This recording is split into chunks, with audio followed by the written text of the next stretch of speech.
Nelson's fingerprints are all over our recent policy decisions dating all the way back to the Alaska Native Claims Settlement Act, setting up the corporations, helping with the land conveyances, forming the Alaska Federation of Natives, serving as the past co-chair and president.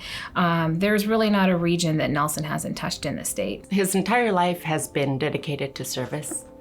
When he was a teenager, he felt the need to go to school to be able to accomplish what his grandfather wanted him to do for his people, for his individual family, and then for Yupik people in general, expanded to Alaska Native people.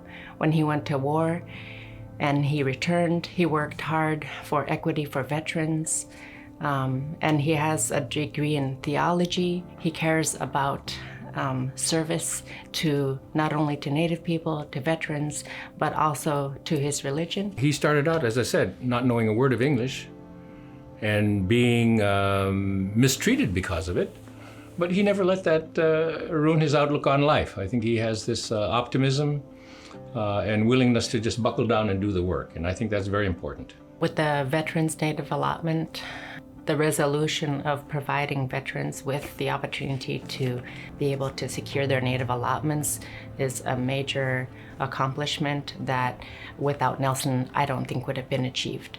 And he's worked through all odds to get that. He was a tireless fighter for subsistence, which is something that is near and dear to the heart of every Alaska Natives. And he spent many years working with us to try to preserve our right to hunt and fish and to trap.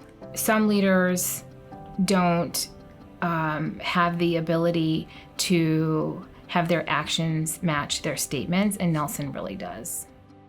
When Nelson first went to school, he talked about not wanting to return. And I think about if Nelson had quit, how we would have been negatively impacted as Native people, as veterans. Because he stayed in school for his grandfather, we're the beneficiaries of that. Many years after he attended Wrangell Institute, which was run by the BIA, he was asked to give a presentation in the Bethel area at a very large educational conference. He got up there, ready to speak, but nothing came out. The memories of that mistreatment for speaking his own language were so strong, he couldn't proceed. And afterward he said, an elder came up and said, "It's the beginning of your healing." And I think that's an important story. He's an embodiment of service, and I just appreciate that we can all work to be a little bit more like Nelson. And if we did, imagine what a peaceful place we would be in. Nelson, did a great job. Kuyanna.